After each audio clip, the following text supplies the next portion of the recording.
for Maryland's Cafe Society. All right, all right, all right. Live, laugh, love. Welcome, everybody. Welcome to another edition of Maryland's Cafe Society Radio. It's a Tuesday. Yes, it's March the 15th, 2022. And how are you? How's your week going so far? I know it just got started. Listen, did you survive daylight savings time? Ha! Yeah, we lost an hour, but you know what? The bounce back is real.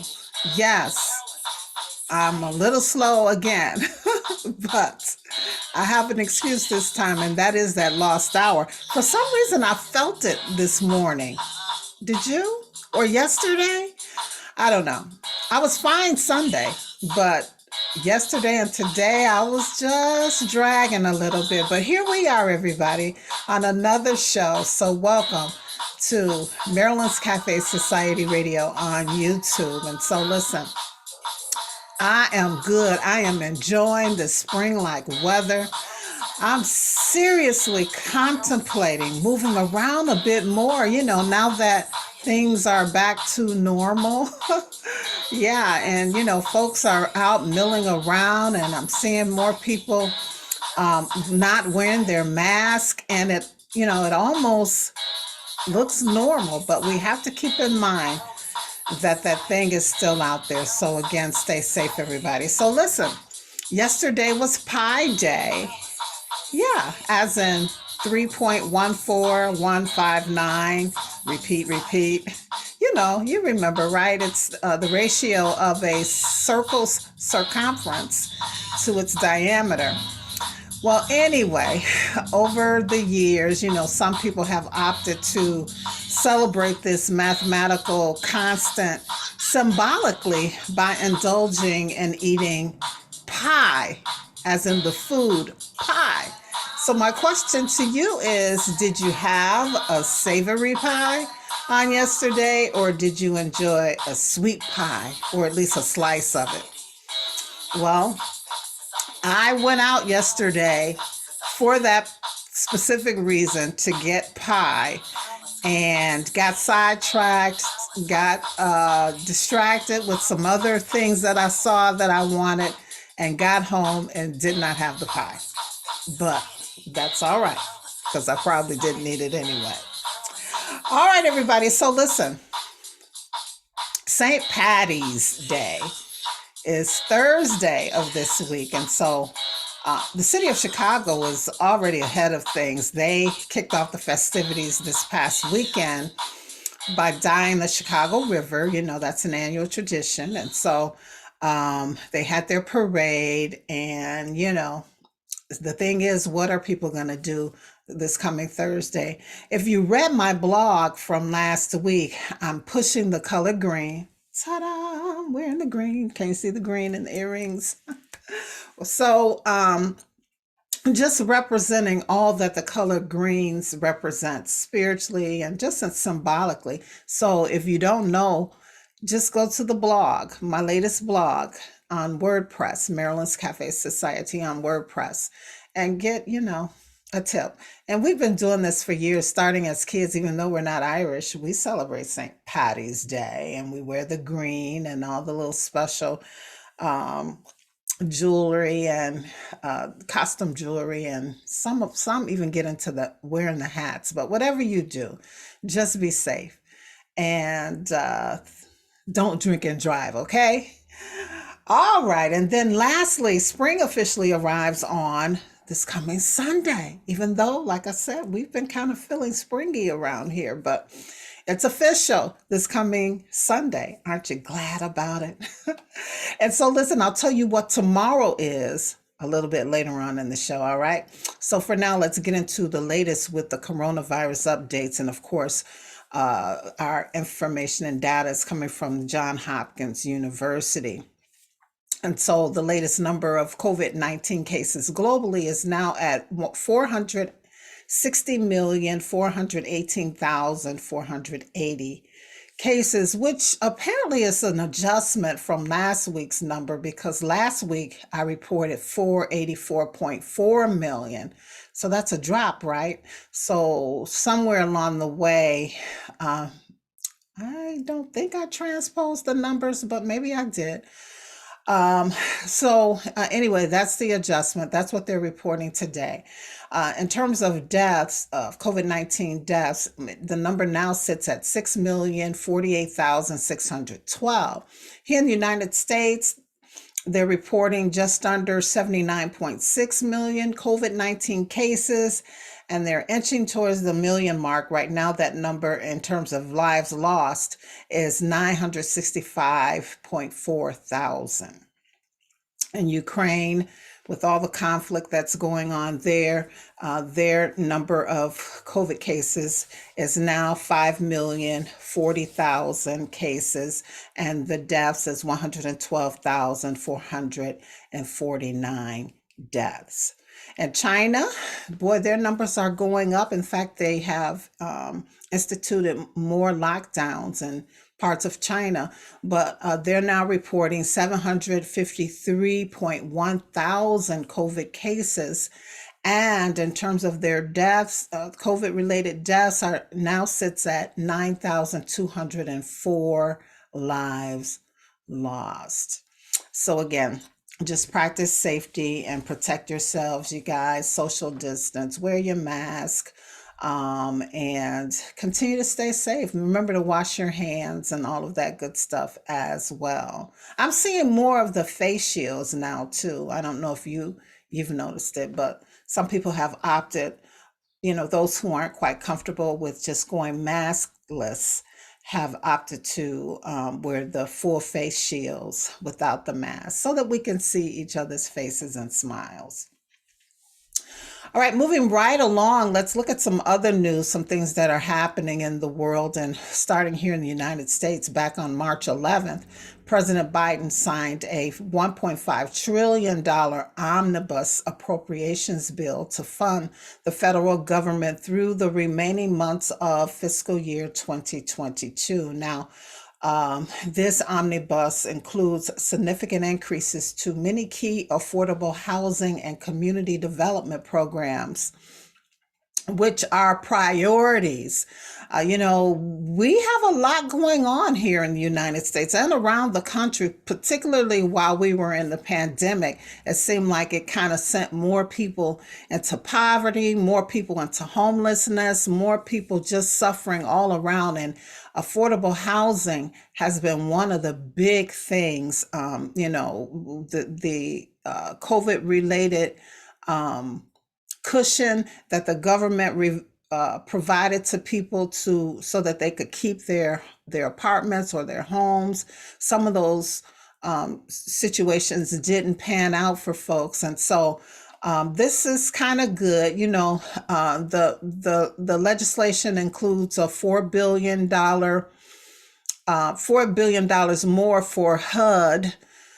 And it provides $53.7 billion for the agency in the new fiscal year. I should say $4 billion more for this fiscal year fiscal year 2021, and then $53.7 billion for the agency in fiscal year 2022.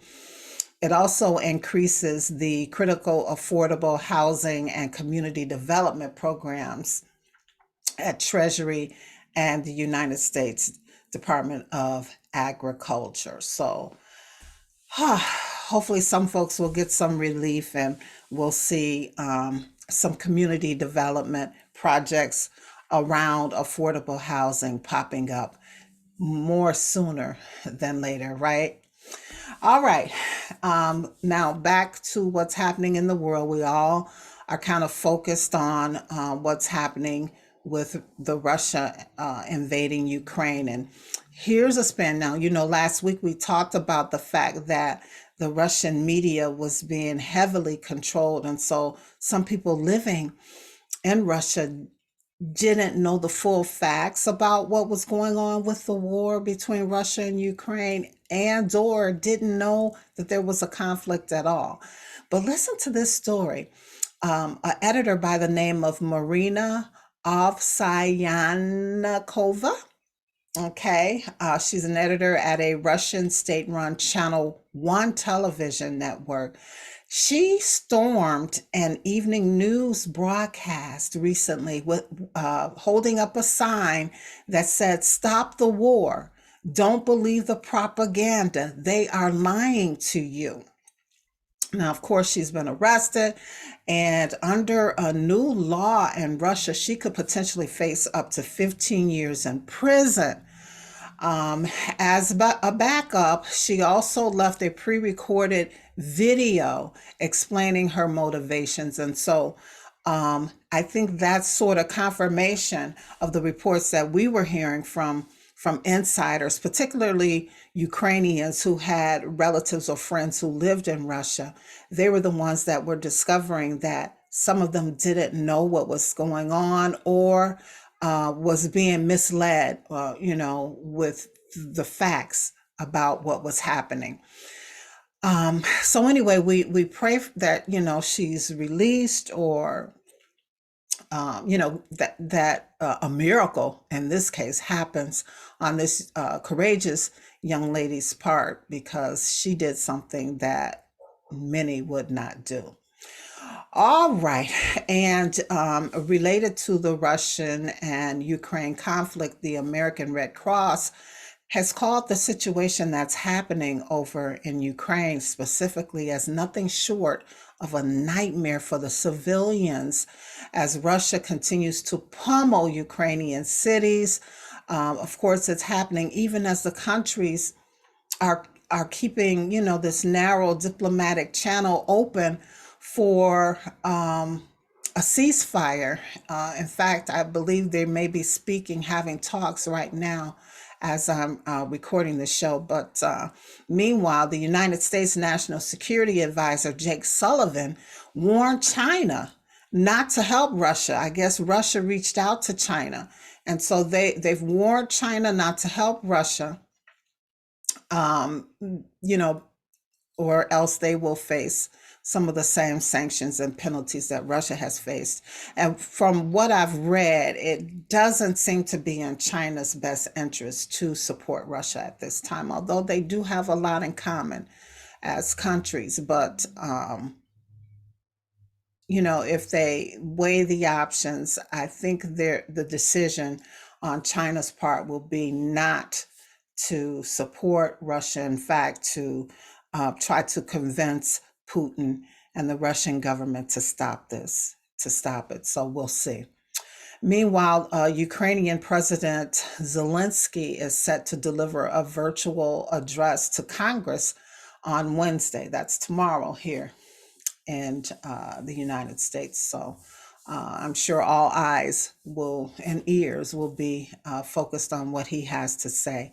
And from what I've read, it sounds like he's going to be asking for more help, more physical help in his fight to keep his country sovereign.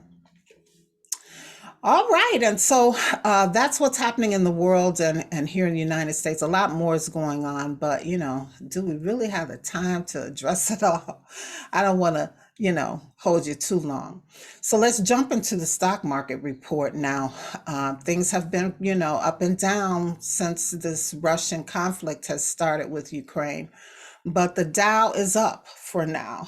There's that fluctuation going on. They're up over 1% to 33,379 points. The S&P 500 is up 1.5% to 4,238 points. And the NASDAQ is up more than 2% to 13,353 points. Gold dropped, however, $33.12 to $1,921.45 per ounce. Oil also dropped amazingly by $5.56 to $96.47 per barrel.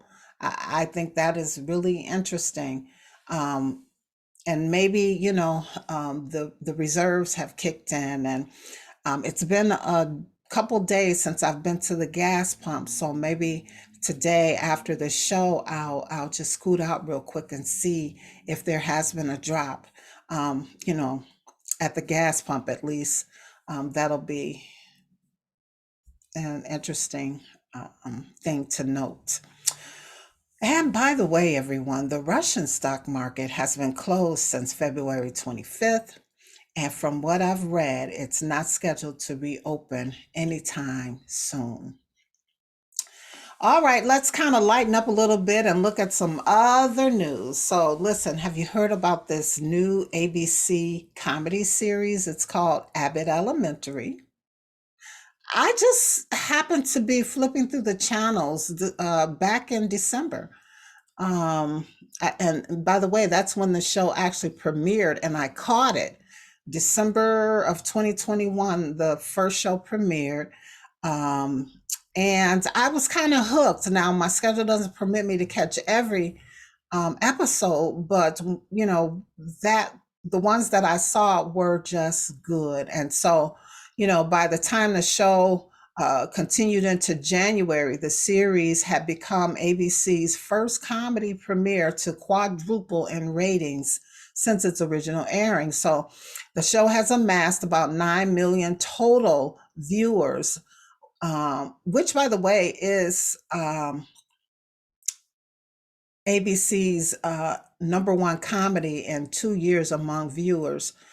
And that is viewers between the ages of 18 and 49. Now, back on February 22nd, the show's creator, Quinta Bronson, announced that the ABC series would be on a break for 3 weeks. That's why you haven't been seeing it if you were wondering what was going on with the show.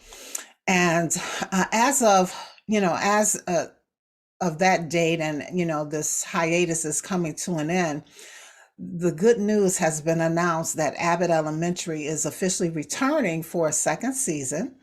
The show is, for those who don't know, a mockumentary workplace comedy about a public school in Philadelphia that specifically focuses on a group of educators at an underfunded school in West Philly who are doing their best with the hand they've been dealt. Now, they use all kind of humor and real life situations to kind of show how educators who are in those situations could handle, may in real life handled the situations, or maybe in an over sensationalized way could handle the situations. But it's really good.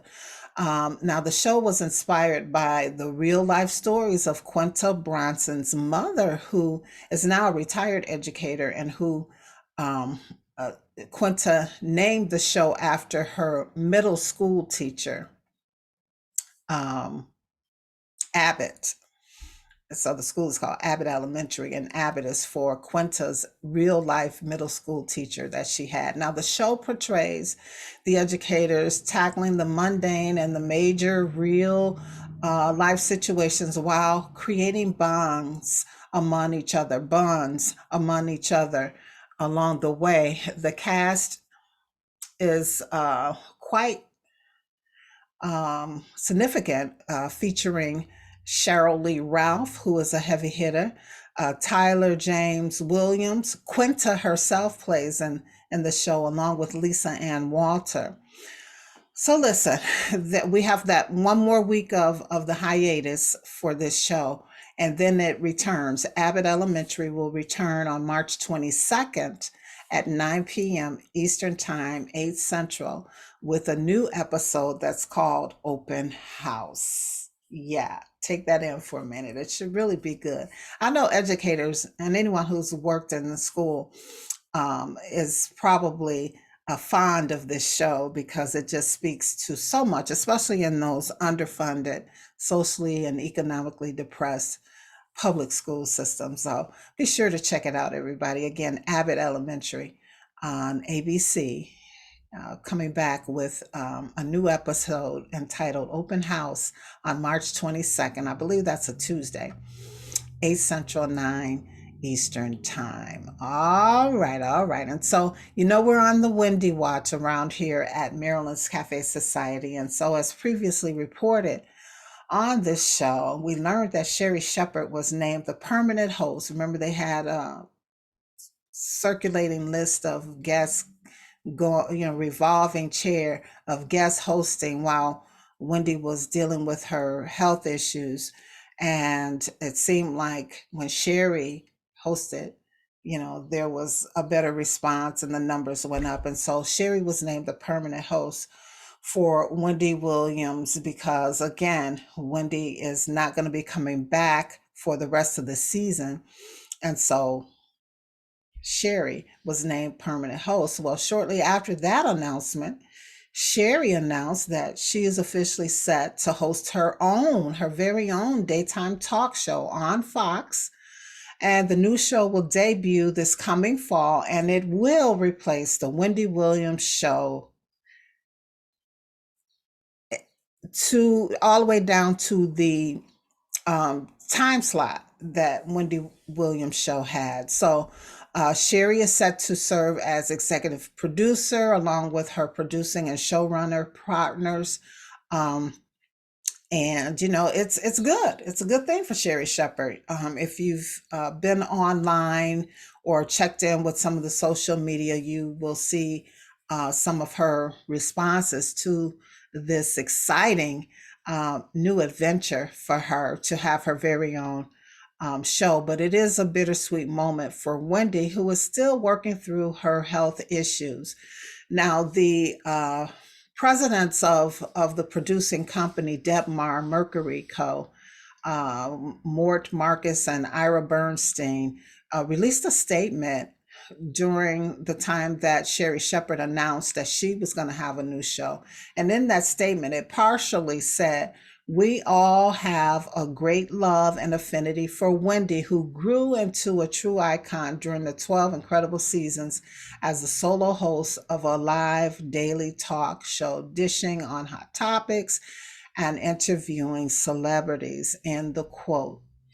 Now, in that announcement, they also wished her well, a speedy recovery, and acknowledged that they were splitting, that they were no longer tied to the Wendy Williams show. So I'm sure Wendy is going to be okay. In fact, she's been on social media since those announcements and seems to be okay. And I'm certain that we'll be seeing more of Wendy Williams in the near future, and she'll be successful at whatever it is she plans to do. All right. And so as we wrap up this segment, well, actually, before we wrap up this segment, I just wanted to remind you, if you're looking for somewhere else to be this week outside of where you live, especially if you don't live in Texas, well, the South by Southwest Festival, that media, tech, film extravaganza that happens every year, but because of the pandemic, it was kind of virtual and part of it didn't happen. Well, anyway, they're back in full swing right now as we speak in Austin, Texas. So if you're looking for somewhere to go, that's one place you can go. All right. And lastly, our one more thing, or I should say, in other news, is this. And I told you I would tell you what tomorrow is at the top of the show. And that is, tomorrow is Lips Appreciation Day. And so I know some folks are like, well, what does that mean? What is Lips Appreciation Day? What should we be doing? Blah, blah, blah. Well, here's some things that you can do tomorrow to show your lips some love. Let's see if I can pull this up real quick. And I got this information from, what is it called? offthecusp.com. And they have come up with a list of things that we can do. I'm not going to read the full list, but just kind of highlight some of the things we can do to appreciate our lips and show our lips some love. One of the things is they're saying to exfoliate. Did you know that? I did not know that you could exfoliate your lips. Yeah, they're saying we should be removing the dead skin cells, and there's product out there that you can purchase to help you do that, or you can do it yourself. Create your own do-it-yourself version, which calls for just three ingredients, and that's brown sugar, honey, and coconut oil. And I guess you mix it up and then you just exfoliate your lips with it, rinse your lips off, and boom. Also, they're recommending that you massage your lips. What? hmm So, using coconut oil or whatever other kind of oil you want to use, almond oil, you use it and you just kind of circulate for about 5 minutes, your lips, just giving them a massage, working the oils in. Mm. There's also lip yoga, they're saying. Yeah, you can sort of exercise your mouth, your face, using facial expressions to give your lips a workout. Just as we protect our skin from the sun, we should be protecting our lips from the sun. Did you know that? Well, during this pandemic period, our lips haven't been seeing much sun when we're out and about anyway. But there's lip balm that has the SPF 15 or higher that you should be using to protect your lips. Also, we know this, right? Moisturize, moisturize, moisturize, especially as we age. Everything from the tops of our head to the soles of our feet, but our lips need some special moisturizing attention as well. And so again, you can use your favorite lip balm or create the special ointment that involves the coconut oil, almond oil, olive oil, whatever kind of oil you choose to use. All right. Also, drinking water helps keep your lips healthy and prevents them from drying out. What else are they saying? A new lip color. Use a new lip color. Did you notice that I have a new lip color on today on the show? Let's see if I can kind of just go through the motion of adding a little bit more color.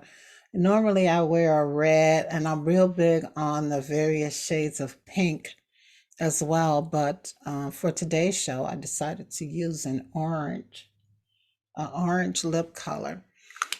And I don't know if you can see it. I guess people who really zoom into my pictures can see that I kind of line my lips a little bit with a lip liner. And sometimes I don't cover all of the liner with the color, but what do you think? Nice orange color there. Yeah, I know my skin is I'm having issues with my skin right now too. Oh boy, I tell you, it's always something. Okay, so anyway, yeah, you can try a new lip color, kind of boost your confidence and just present yourself to the world in a new way, right? And then, of course, last but not least, because it is Lips Appreciation Day, you can smile a little bit more. Smile a little bit more. All right. And so we know that every day is a good day when we can appreciate our lips. And those are some ways that you can do so as we celebrate Lips Appreciation Day on tomorrow. That would be Wednesday, March the 16th. And that's it for our other news. Now we're going to move into our one last thing segment of the show, and then we'll wrap for today. And of course, with March being Women's History Month, I've kind of been highlighting and spotlighting women. And so this is a woman that I've highlighted before on my show, particularly when I was on the radio, noting her for her work as a slavery abolitionist, social reformer, women's rights activist, as well as for her being the first woman to be honored by having her likeness appear on a circulating United States coin. And of course, I'm referring to Susan B. Anthony. And the Susan B. Anthony dollar coin. Remember those coins?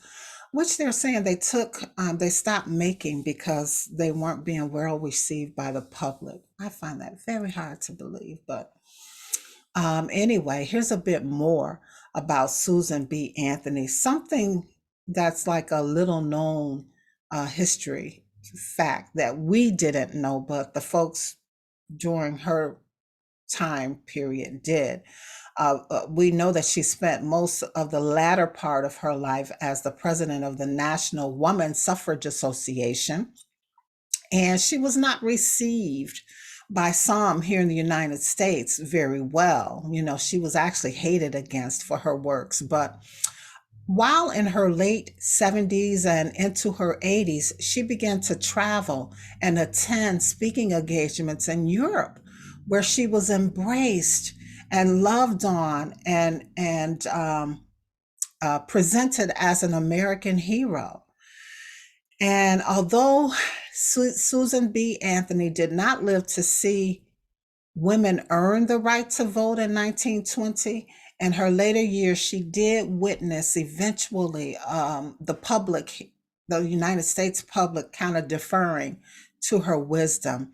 And so she was quoted as saying this: "The older I get, the greater power I seem to have to help the world." And so, we can pull from that and her words, her quote, and observe that, with age, it certainly brings experience and the shared respect for that experience has that power to make a great impact on society. And so that she certainly did. And I'm happy to learn that she did actually live to at least see that happen for herself. Although, again, she didn't live to see the women earn their right to vote. All right. And so Susan B. Anthony, everybody, again, a wonderful quote that she said: "The older I get, the greater power I seem to have to help the world." All right. So good for her. All right, let's go ahead and take one last look. No, actually, we have a couple more Tuesdays in this month, but another look at our word for the month of March is paladin. And wasn't Susan B. Anthony a great paladin for women and those who had to endure slavery and so much more? She was an advocate, a defender, and a hero of a noble cause. And that's what paladin means. And that's our focus word for the month of March. All right, all right, all right. And, just a quick reminder, you can always reach out to me at producer@Maryland'sCafeSociety.com. If you have show ideas, you want to be a guest, you have a book, a product, music, whatever it is, you want to just get some added exposure for. Producer@Maryland's Cafe Society is the email. And remember to check out the actual website, Maryland'sCafeSociety.com, where you can connect with me on my social media and the blog. And of course, thanks to all who check out the YouTube channel. Remember to like, subscribe, and share. Sign up for the email club as well, Mondays with Marilyn, where I send out just a 2-3 liner email that's inspiring, funny, sometimes serious. And that would be Maryland's Cafe Society at yahoo.com. Maryland's Cafe Society at yahoo.com. Just say, add me to your Monday's email, and it's done just like that. All right. Love is, before we go, love is your lips, our lips. All right. Lips Appreciation Day for tomorrow. That's what love is. And remember, everyone, if you don't do anything else for the rest of this week, be sure that you live, you laugh, and by all means, love. As always, it's a pleasure and a privilege. I'll see you guys on the next show. Peace, everybody. Take care.